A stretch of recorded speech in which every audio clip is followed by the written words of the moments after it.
English translation 622nd contact. Thursday, the 7th of May 2015, 14:23 hours. It was good that we only had a short correction today, because something is burning on my tongue that I want to talk to you about. Nothing stands in the way of that. What is it all about?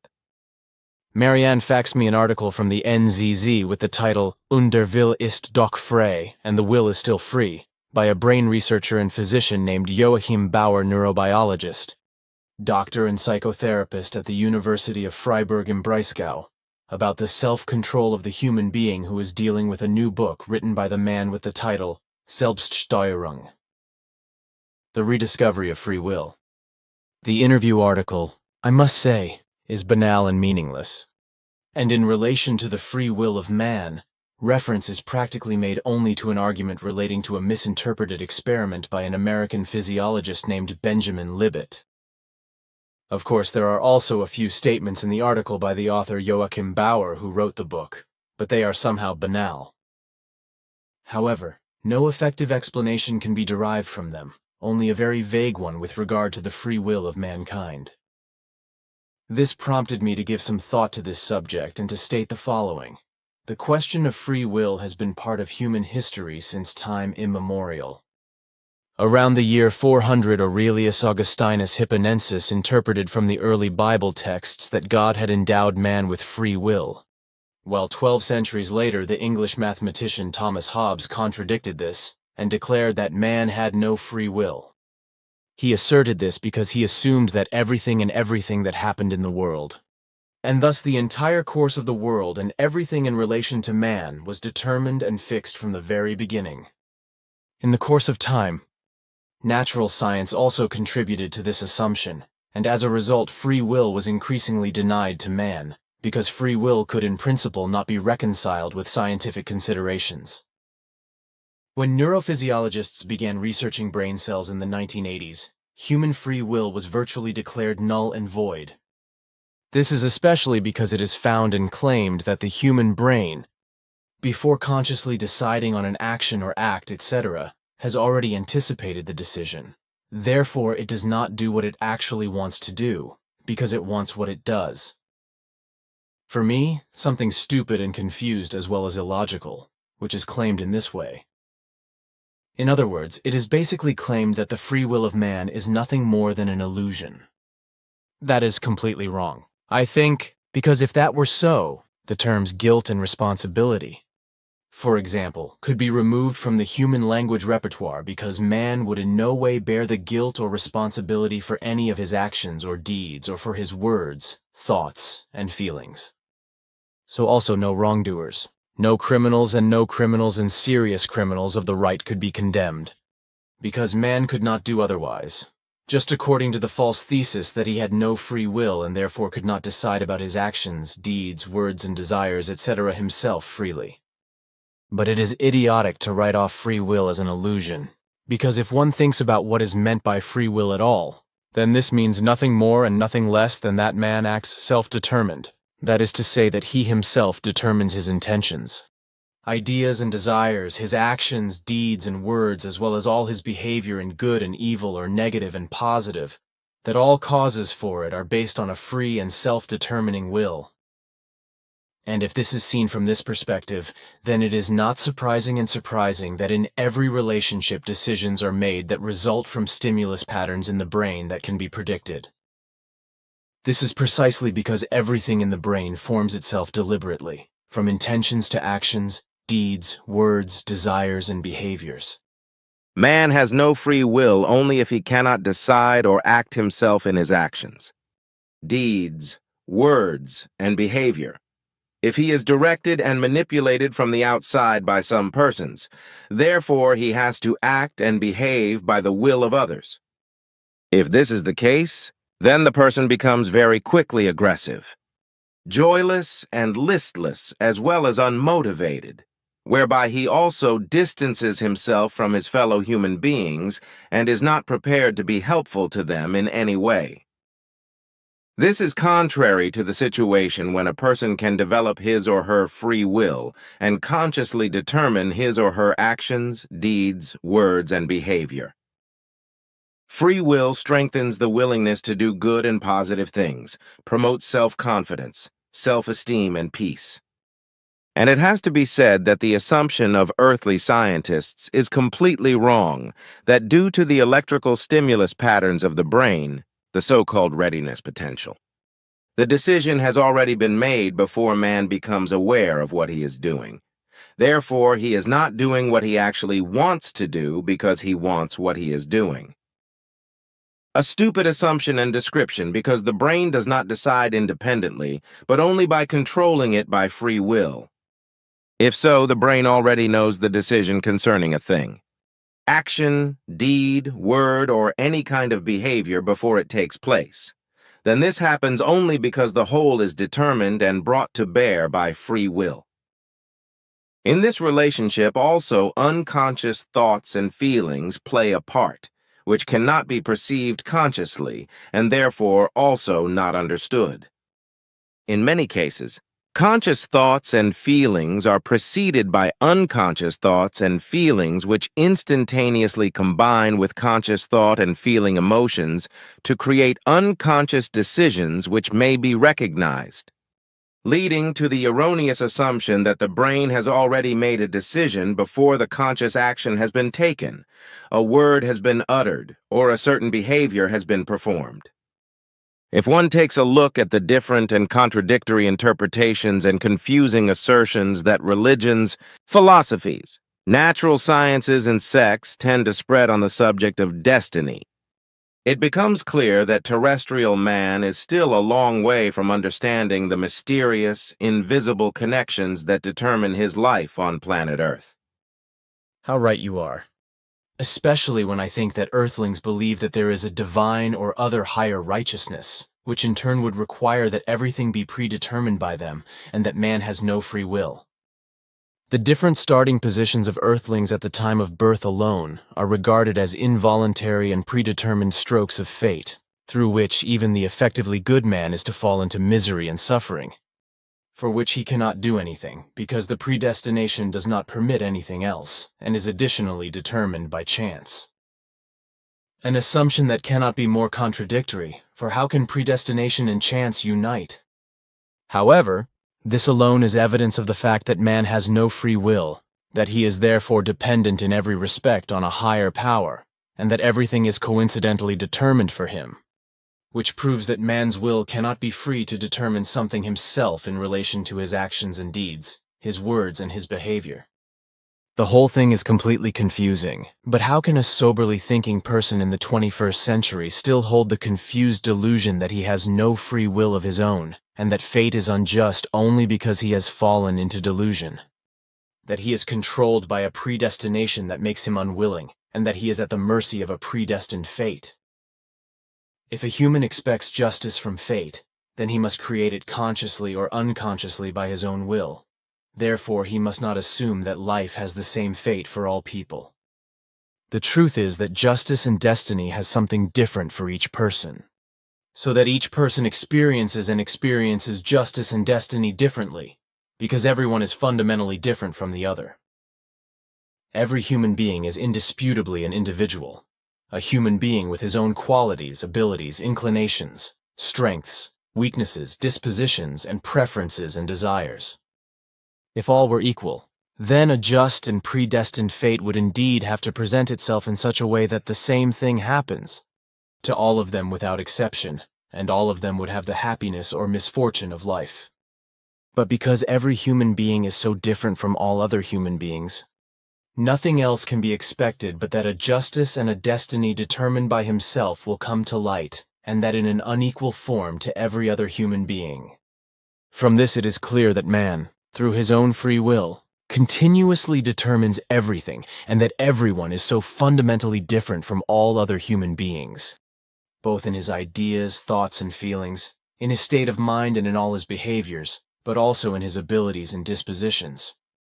But this is only effectively possible if man has his own free will, because if it were different, if he did not have his own free will, then all people would be the same in every respect, because through a chance predetermination, all would have the same fate. All would cultivate the same ideas, thoughts, and feelings, and all would have the same abilities, the same mental state, and the same desires and behaviors.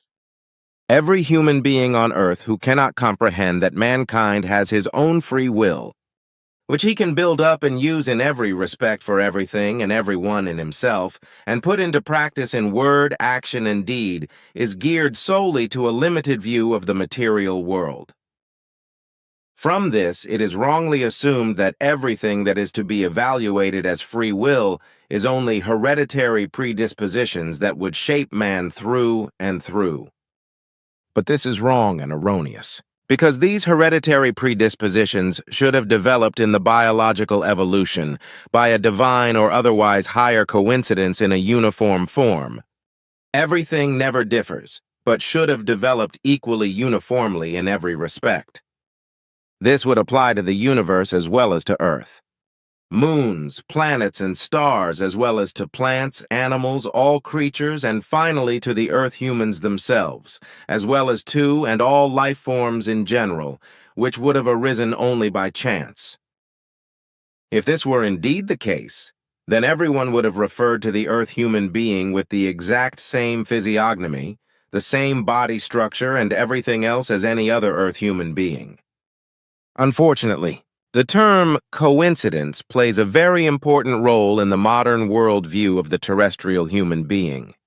Although this coincidence does not exist, because basically everything is determined by continuous coincidences, according to the causal law of cause and effect. This explains not only the mutations and thus all genetic evolutive changes of all life forms in the course of the development of life, but also the evolutive and other changes, which are caused by the ideas, thoughts, and feelings as well as by the desires and behaviors of man, which can only come about by man himself thinking and using his free will, in order to willfully put into action everything which he creates as origin in his thoughts and feelings, and consciously brings into effect by the power of his own will.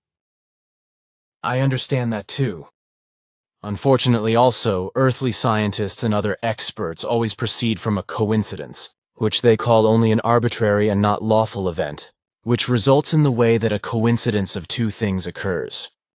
That is to say that two things unite, that is to say coincide, and result in a so-called coincidence, which according to their explanation is not controlled lawfully or predetermined. So chance is usually defined as something that is not foreseen, was not intended, or happens unexpectedly. Furthermore, chance also has something to do with when things fall to a person, or something falls to someone, such as a piece of cake that is divided among several people, whereby each person falls to a piece, resulting in a fall to chance. Among the mystics of the 14th century, chance was explained as externally added, following Latin accidens, accidentia, accidens, accidens. In this sense, it is assumed with regard to chance, which arises without any discernible reason, that so-called chance would in truth be nothing other than an expression of a divine or other higher will, which in turn would mean that it would be predestined to be leading and guiding and would thus have an effect on the world. So, in this sense, chance predestination would be a development of life which would be divine from the beginning or otherwise predestined by a higher power. And consequently the chance events experienced by man as fateful would also be controlled in this way. However, when reality and its truth are considered and analyzed, there is nothing to suggest that everything or even the smallest thing is arranged and controlled by a divine or other higher purposeful will. On the contrary, reality and its truth show that in the current existence and life of man himself continuously determines everything himself, sets the causes for everything and lets it become reality through his own conscious will, which he is able to use, steer, and use all by himself. The fundamental fact that everything in relation to the entire knowledge of nature is based on creational-natural laws shows that all world affairs are governed by laws anchored in nature. So everything has its creational-natural laws and recommendations, which also determine that causes and effects must be created, also by man, who, however, can only do this because he has his own free will, over which he can determine himself. This also clearly states that in nature no arbitrary acts can determine what happens, but that behind everything that man erroneously regards not as a coincidence but as coincidence, there is a certain will or even a creative strategic regularity. And what is the case and works in free nature is also the case with humans, which means that they themselves deliberately determine what they do or do not do, or which causes they set and bring to effect, or simply do not bring about. Exactly this, however, demands of man that he has his own free will, over which he himself determines, and in which no deity and no other higher power can intervene even with a tiny iota, but only man himself. This also answers the question why each person is so different from the others in every respect. This also means that man is not responsible for any coincidence, but only for coincidences which he creates by his own free will. Therefore, he controls everything by the laws of his free will, which means that he is through and through a creature independent of coincidences or other preconditions concerning a god or another higher power. So ultimately, he does not have to bow to the will of a god or any other higher power or any laws restricting him in his own will, or to a coincidence or divine or any other higher preordination by which he would be controlled in relation to his destiny. Basically, the reason for the difference in every respect lies in the fact that man has free will, so that he can conceive, handle, control, and put everything into action of his own accord. So people are free to decide how they want to experience it every day and feel a responsibility for what they do. And just as the free will of one's own belongs to man, so also the freedom of one's own will belongs inseparably to being human. This also does not change the fact that man is classified in the creational-natural laws and recommendations which he is to follow fundamentally, but also again according to his own decision and free will, whether he wants to do this or not, because the creational-natural laws and recommendations do not exert any compulsion, but let man freely decide what he wants to do and what not. Consequently, it is also clear in this regard that he can do and leave what he wants according to his own free will. So the question does not arise how the principle of free will can be reconciled with the principle of creational-natural regularity, because both the free will of man can bring about something, and at the same time the creational-natural laws and recommendations. Consequently, the one does not exclude the other. This is indeed as you say, because there are inseparable, incessant interactions between human will and the laws of nature.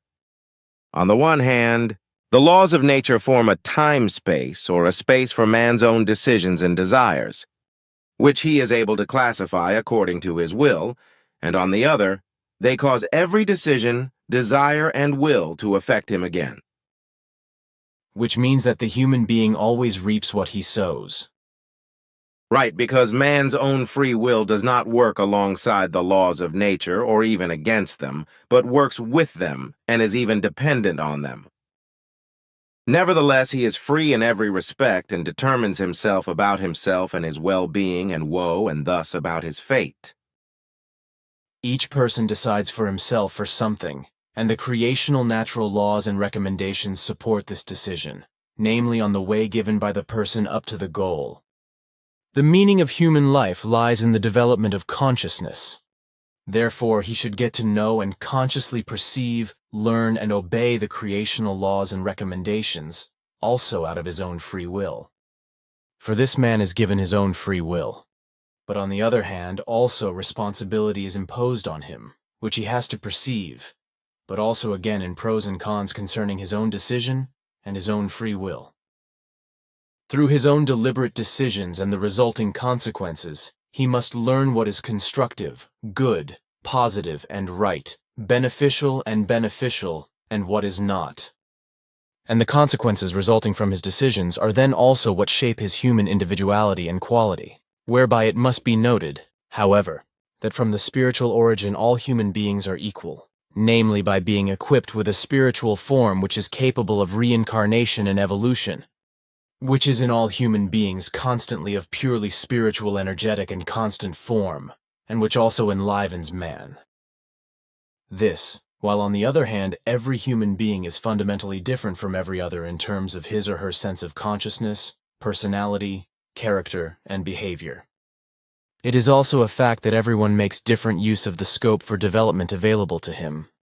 and consequently everyone for this reason also has a different destiny to show and bear, and this according to his own free will. Consequently, it only does justice to him.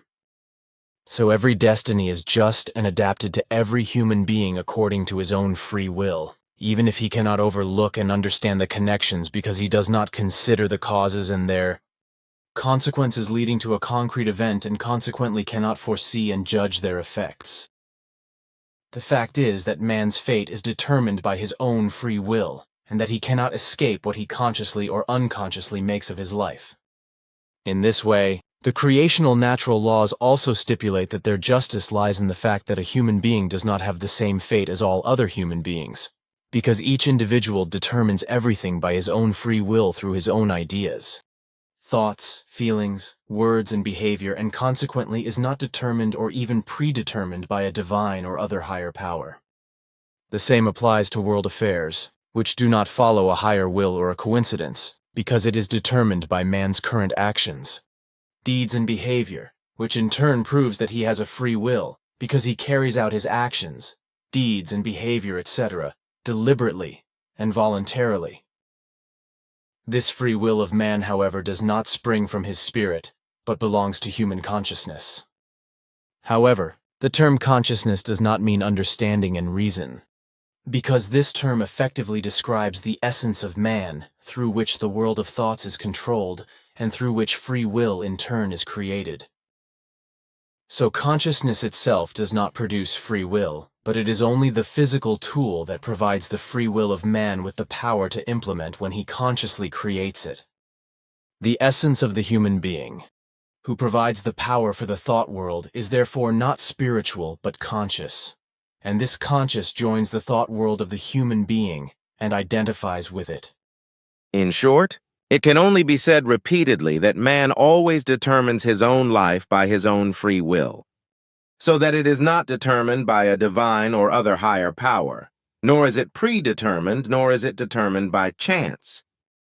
Man is an independently thinking being who determines his existence and life according to his own free discretion, namely according to his own free will, through which actions, deeds, words, and behavior, etc., are controlled and converted into an effect. The great responsibility which man also bears with regard to his own development is brought to bear by his own free will, precisely by perceiving it and implementing it as an effect. Everything and everything is connected with this, and consequently everything is connected and intertwined, whereby the effect caused by a cause results, so also the so-called destiny of man, which results from connecting factors and thus from coincidences, which he continuously determines by self-willful actions, deeds, words, and behavior, etc. So nothing follows a blindly furious coincidence, nor any determinations and predeterminations by a divine or higher power, for basically everything is oriented by the creatively, naturally given laws and recommendations to the fact that every form of life gifted with understanding and reason, thus also man, continuously leads and controls its life according to its own free decisions and thus according to its own free will. And I guess that says everything that needs to be said. I also think, therefore, we can end this issue and turn to something else. On television there is talk, how could it be otherwise, that tomorrow it will be 70 years since the end of the last World War. Of course, the victorious powers will then be offering huge festivities and military parades to celebrate the 8th of May. But this will not be the case in Russia until the 9th of May, because the date was already written there because of the time difference when the Nazi regime capitulated in Europe. As I see it now, all the victorious powers will celebrate on their own and exclude Russia, because there is again a cold climate and somehow a cold state of war between the Western powers and Russia, the reason being the Ukrainian conflict. What I can still imagine, however, is that German Chancellor Merkel will have to stretch her nose forward and, despite everything, will travel to Moscow to make love child and hypocrite Putin and the Russian people. At least that's how I value this woman, who in no way omits anything in order to put herself in the foreground with all her might and to present herself. I thought about that too and came to the same conclusion as you. Russia will be excluded from the Western victorious powers for joint celebrations. And what you say about Merkel, this woman will undoubtedly distinguish herself in Moscow in order to make a name for herself in this matter too. To stand out and to distinguish herself in order to gain a profile with the German and Russian people and in the EU dictatorship with her naive supporters. That's what I mean. But their followers are too stupid to know their intentions and their underhanded actions. But as far as the victorious powers are concerned, who tomorrow in the Western world and the day after tomorrow in Russia will celebrate the Nazi capitulation of the last World War, which ended the war in Europe 70 years ago. In the Far East, it lasted until autumn 1945. The whole thing will probably take place with many great speeches and words, as well as military splendor and with the presentation of the latest weapons and the most modern war material. Especially in Russia, because it is a tradition there for such festivities. I think the enemy powers are also threatened with this, because this is typical for the war-loving earthlings of every color. This is precisely because every nation is mistrustful and hostile towards every other, instead of all the states on Earth finally behaving anti-militarily and peacefully towards each other, which could be achieved by a unified peace treaty between the states if the intellect and reason of Earthlings were finally to triumph. But such a global peace of states can only come about when all the states of the world finally form a unified and globally active multinational peace battle force, which has the right to resolve all armed conflicts and dictatorships in all countries with logical force and without any degeneracy, and thus to ensure peace, freedom, and democracy in every state, as well as effective justice for the peoples, to build everything up in this way and make it a reality. And only then, when all states of Earth finally come together in a reasonable way politically, militarily and economically peacefully and in a human way, can a best-educated multinational peace-fighting force be formed, which is acting worldwide, which is entitled to stop all military or terrorist fighting actions and injustices, etc. in all countries, and to dissolve all dictatorships and to replace them by democracies. And only then, when this finally comes about in this way and takes effect worldwide, can there really be peace and freedom and an effectively peaceful, free, and harmonious coexistence of all states and peoples. This, however, requires as far as possible decency, sincerity, love, honesty, goodness, humanity, respect and consideration, etc., both from all the powerful of all states among themselves, and from every human being of every people towards every fellow human being in general, and thus also towards every other human being of all other peoples. Neither the race nor the opinion, as well as the social status nor the religious or secular faith of a human being may play a role in this. Because in principle all human beings are equal as human beings, consequently all must have the same rights. All the great values of decency, sincerity, love, honesty, goodness, humanity, respect and consideration, etc. are of enormous importance, indeed of the utmost importance, for every form of living together, side by side and together, no matter whether in relation to politics, religions and the economy, as well as to acquaintances, to marriage, to any closed or open community, to an association, to an organization, to a working or living community, etc. If this does not exist, neither a reasonable coexistence nor coexistence can exist. That has to be said, because that is not clear with Earthlings, because they have a huge deficit in this respect. How right you are, and how a worldwide peace and the necessary freedom can come about. There is no other solution than for all states to come together peacefully in every respect and act within the framework you describe. This was also the only way that Nokodemion brought to life and took, whereby he succeeded in pacifying and calming all peoples in every country, creating peace and making them peaceful, and thereby bringing about a lasting state of effective peace and freedom. So if, from this point of view, all states and peoples on Earth are equated with what Nokodemion does, then after many millennia of war and terror of every kind, peace and freedom can finally become. As far as the multinational peacekeeping force is concerned, all that remains to be said is that it must, of course, be placed under the absolute supervision and control of an authoritative supervisory body set up jointly by all states, which permits absolutely no degenerations, etc., as have been committed since time immemorial on Earth by the military, secret services and secret societies, by special combat units and criminal organizations, as well as by political terror and murderous religious or sectarian machinations, and continue to be practiced to this day. This is also true, because even a multinational peacekeeping force, as you describe it according to the Nokodemion system, must undoubtedly be placed under strict supervision, leadership, and absolute control in order to prevent degenerations in action and crime.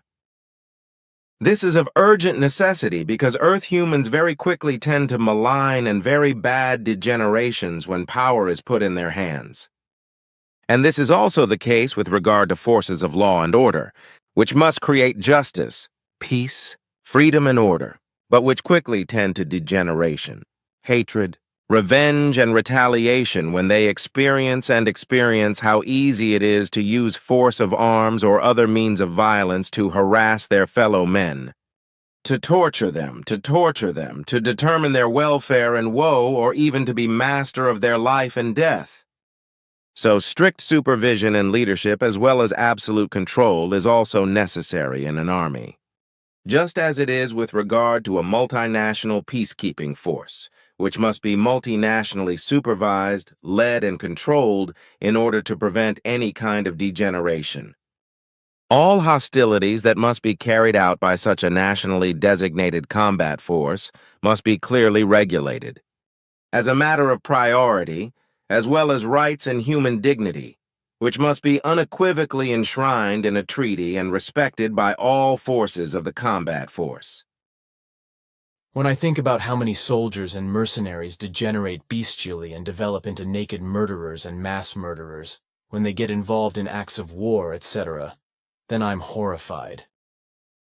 Bestial atrocities by the military and terrorists as well as by various criminal groups of all kinds have been uncovered again and again since time immemorial and to this day.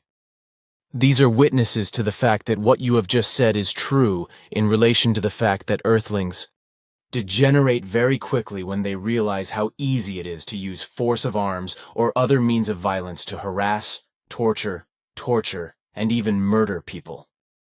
And what really happens on Earth in this respect, how tremendously bad, malicious and bestial it really is in murderous Secret Service machinations, acts of war, acts of terrorism and other deadly machinations against men, that on the one hand can hardly be described with words, and on the other hand, the powerful people of the world who are complicit in everything, conceal, and hide the effective horrible facts regarding their absolute inhumanity.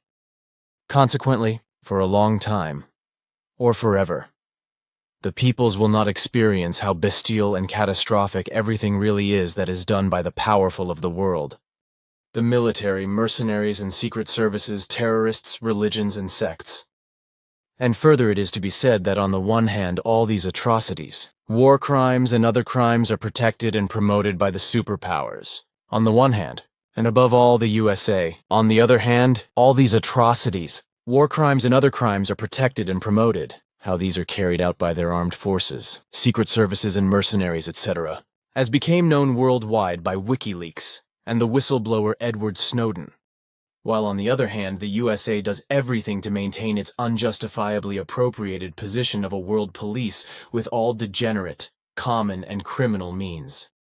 This is in addition to the fact that the USA, in secret intentions of course, also wants to seize world supremacy in order to bring all states under its thumb and to dominate them unipolarly, as no other state in this framework strives for in any way. Of course, this is vehemently denied by the USA and its secret services, military and powerful. Which is not surprising. Then again, a question concerning the 4 foreign groupings. Are there any new findings or anything else to report? No, there have been no changes so far. Then I would like to ask you for your opinion regarding the Islamist state, namely to what extent it stands with the fact that it is at last properly confronted and what is really being done against it. The whole thing concerning the IS fighting is no more and no less than a skirmish, the sense of which is not to wear down the Islamist state, but to keep the war and weapons industry alive and to expand it further. This in any case, concerns the U.S. bombings and all other machinations carried out against the IS. All in all, with all that is done, the advance of the Islamist state cannot be stopped, and its continued existence cannot be brought to an end. As a result, the IS terror organization can continue to expand its area of power, which has also led to the IS already being able to establish itself in various Arab states, which is also due to the fact that it has been able to settle in these states in such a way that it can seize the oil economy. And if the Islamist state succeeds in this, then the entire Western and thus the non-Islamic world will be turned off completely, as you once said. Neither by the USA nor by other states, which fight in Syria and in Iraq directly with bombardments, etc., senselessly and stupidly and absolutely inadequate way against the Islamist state, to which naturally also the regular military of the Iraq and of Syria belong, the IS terror organization can be defeated. On the one hand, it has grown to over 100,000 degenerate terrorists, and on the other hand, it is financially supported by fanatically aligned circles from Arabia and Europe, as well as from the USA and other countries, in addition to the fact that the terrorist organization is also self-financing with stolen oil that it sells. But it has to be said, first of all, that all the government authorities who are involved in the pointless and useless bombing, war and weapons actions against the Islamist State have still not come to the realization in their stupidity that the entire existence of the IS terrorist organization can only be properly fought against, and finally, ended when a multinational peace-fighting force is created and all IS terrorist groups are surrounded and rendered incapable of fighting with great supremacy, and all degenerated IS survivors are sent into lifetime exile. Obviously, however, until today, all those who have the power of government on Earth, not only those who are connected with the military and combat missions against the Islamist state, have still not understood that since the existence of earthly mankind, there has never been such an inhumanly degenerated and destructive terrorist organization as that of the IS or the Islamist state, which was able to become so powerful, mighty, and global that it already today represents an immeasurable danger for the whole world.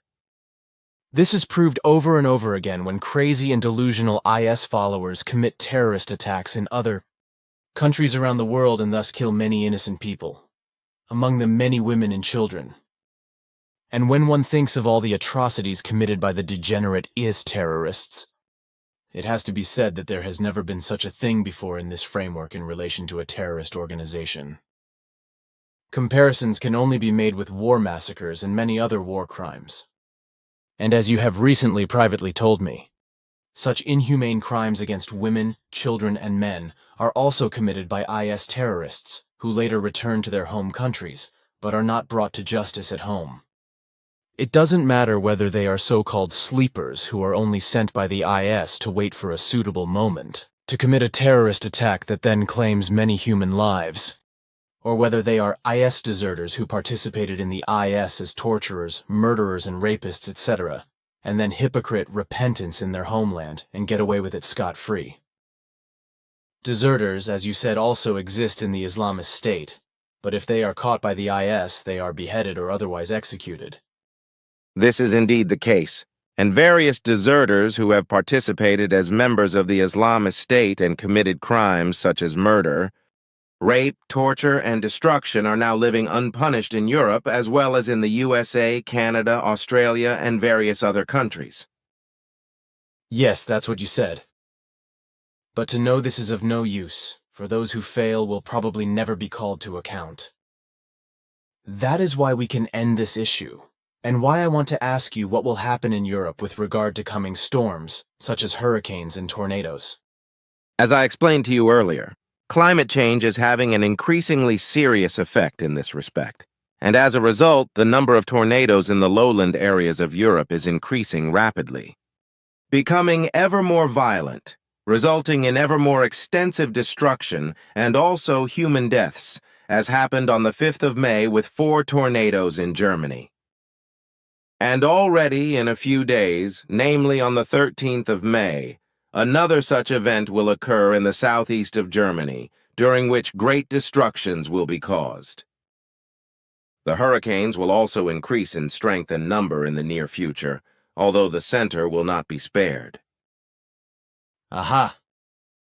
Then I would like to discuss a few things with you in private, after which I will go and only come back after the passive general meeting. These are the following 3 things.